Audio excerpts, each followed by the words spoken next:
এই যে বউ ব্যবসায়ী নামটা না, এটা আমার দেওয়া। কি বলো ছোট ভাই, তোমার জন্মই তো হইলো সেদিন, তুমি এই নাম কিভাবে দিলা? আজকে যতজনই বাংলাদেশে বউ ব্যবসায়ী পেয়ে রাখে, নামটা থেকে আমার দেওয়া। আসলেই করছে, তা না হলে দেখেন আমি মনে হয় রোস্টিং ভিডিও শুরু করছি 19-20 সালের দিকে, তার আগে থেকে শুনে আসতেছি এই বউ ব্যবসায়ীদের কথা। মানে আমার আগে তারা রোস্টিং ভিডিও মেক করতো, তারা এদেরকে নিয়ে কথা বলতো। হ্যাঁ, তখন হয়তো কাপড় গুলাগার বা বউ ব্যবসায়ীরা কম ছিল, এখন অতিরিক্ত হয়ে গেছে, বাট ছিল। কিন্তু এই ছোট ভাই এখন এসে বলতেছে এই বউ ব্যবসায়ী নামটা নাকি তার দেওয়া। এই যে বউ ব্যবসায়ী নামটা না, এটা আমার দেওয়া। মানে ছোট ভাই, তুমি যদি তোমার ফানি ভিডিওর মধ্যে এই বউ ব্যবসায়ীদের রোস্ট করা শুরু করছো, সেদিন থেকে এদেরকে চিনতে শুরু করছো নাকি? তা না হলে এরকম কথা বলার কথা। সেই কোলা বলতে বউ ব্যবসায়ীরা কাপড় ব্লগ করে বউ দেখা দেখা টাকা উপার্জন করতেছে, আর এইগুলা কাপড় ব্লগারদেরকে দুই তিনটা ভিডিও বানিয়ে বলতেছে এই বউ ব্যবসায়ী নামটা নাকি তার দেওয়া। শুকনা পাতা পাতা না খাইলে এরকম কথা বলার কথা।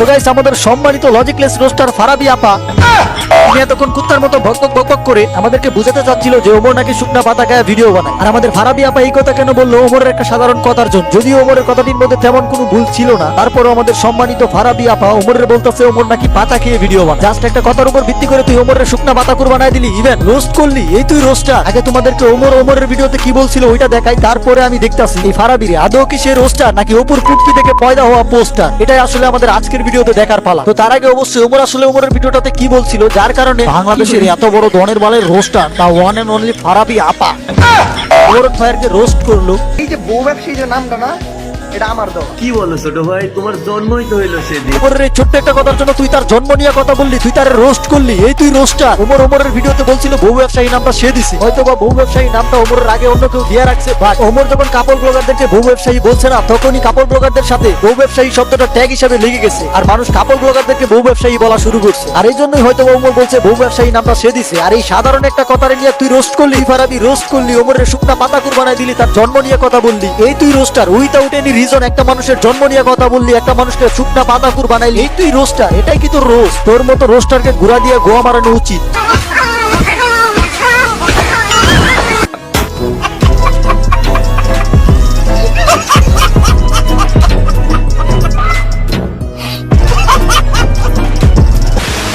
আচ্ছা ওয়েট, এখন ছোট ভাই বড় বড় ফ্যানরা এসে আমার ইসলামত গাইলাম আর বলতে ওমর ইজ ব্যাক, ওমর দিকে কথা বলার সাহস হইতে গেছে।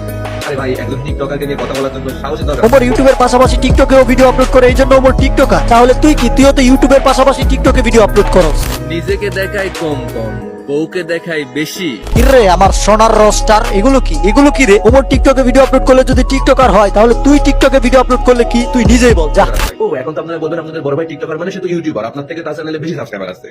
শুনেন ভাই, তার চ্যানেলে তো সাবস্ক্রাইবার আছে না, তার 90% সাবস্ক্রাইবার ওই টিকটকার, আর বাকি যে 10% আছে সেগুলো একটু ম্যাচিওর, তাও তার ফানি ভিডিও দেখা সাবস্ক্রাইব করছে। মানে আগের ফানি ভিডিও গুলো, এই কাপল ব্লগারদের রোজ, টিকটকারদের রোজ, এইগুলা দেখেন। হ্যাঁ, ওই 10% এর মধ্যে আমিও ছিলাম। যখন সে ইন্ডিয়ান ভিডিও গুলা কপি করে বাংলায় রিক্রিয়েট করতো, তখন ভালোই লাগতো, সেগুলো ফানি মনে হতো, ফানি ভিডিও মনে হতো। কিন্তু যখন থেকে সে কাপল ব্লগারদের রোজ, টিকটকারদের রোজ তার ফানি ভিডিও মধ্যে করতেছে, আর করবেই না, টিকটক করতে করতে তার ব্রেনটা টিকটকারদের মতো হয়ে গেছে, ওইগুলো থেকে বের হতেই পারে। কিরে ভাই, এই ফারাবি আপা নাকি রোস্টার? ওর নিজের কথার মধ্যে ও নিজেই প্যাচ খায়। ওই বলতাছে কি ওমর নাকি টিকটকার, আর কাপল ব্লগারদেরকে রোস্ট করতে করতে ওমরের ব্রেন নাকি টিকটকারদের মতো হয়ে গেছে। মানে এই ফারাবি আপা তার ভিডিওর কথাগুলো দিয়ে বুঝাতে যাচ্ছিল যে যারা টিকটকার আর কাপল ব্লগারদেরকে রোস্ট করে তাদের ব্রেনটাও টিকটকারদের মতো হয়ে যায়। তো এখানে আমার কথা হইছে, তুই নিজেও তো টিকটকারদেরকে রোস্ট করস, কাপল ব্লগারদেরকে রোস্ট করস, তার মানে কি তোর ব্রেনটাও টিকটকারদের মতো হয়ে গেছে? উত্তর দিস বলাদের বাচ্চা, তোর দম থাকলে, তোর পুটকির মধ্যে দম থাকলে উত্তর দিস। বুধাই কোথাকার কথা কইতে গেলে তোর মুখ দিয়া স্যাপ বাইরে যায়। কি লেওর আমার লজিক দিয়ে তুই ভিডিও বানাস? তোর ভিডিওর এই অবস্থাকে আমার তো সন্দেহ হইতাছে তুই অপুর গুকায় মনে হয় ভিডিও বানাস।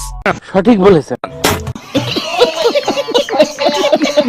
হয়তো তোর ভিডিওর এই অবস্থাকে তুই রোস্টের নামে গান প্রমোট করস, গান রিভিউ করস, এই তোর রোস্ট। এই তুই রোস্টার? তোর মতো রোস্টারের উপর থুতু ফালাই।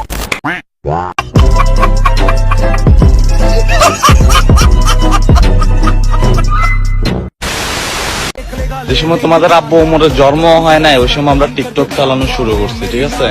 ইতিহাস গাইটা দেখ, অনেক কিছু দেখবি। হ্যাঁ, ইতিহাস গাইটা দেখছি। প্রথমে তুই নাপিতগিরি করতি, তারপরে টিকটকে আইলি, টিকটকে আইসা আবলামি করতি, সাগলামি করতি, বান্দরগিরি করতি, ভন্ডামি করতি, ছাত্রীগিরি করতি। এই সমস্ত কিছু দেখা যখন প্রত্যয় হিরন্তরে রোস্ট করছে, তখনই তুই অনলাইনে ভাইরাল হইছস। আলটিমেটলি তুই রোস্টের মাধ্যমে অনলাইনে পয়দা হইছস। পয়দারি লেওরা মার্কা ইতিহাস পাবলিক না জানলেও রোস্টাররা কিন্তু ঠিকই জানে। তাই আসলে এসব অন্ততপক্ষে বলিস না যে আমি ওই সময় ওইটা চিরা দিচ্ছি, আমি হ্যান কাপাইছি, ত্যান কাপাইছি। এসব লেওরা মার্কা গলাবাজি বন্ধ করা। আর তোর কিছু কাপাইতে হবে না। তারপরেও তোর যদি আসলেই কাপাইতে মন চায়, তাহলে তুই যা, এখনই যা, গিয়ে এই অস্ট্রেলিয়ার গাদির কাট কাপা যা।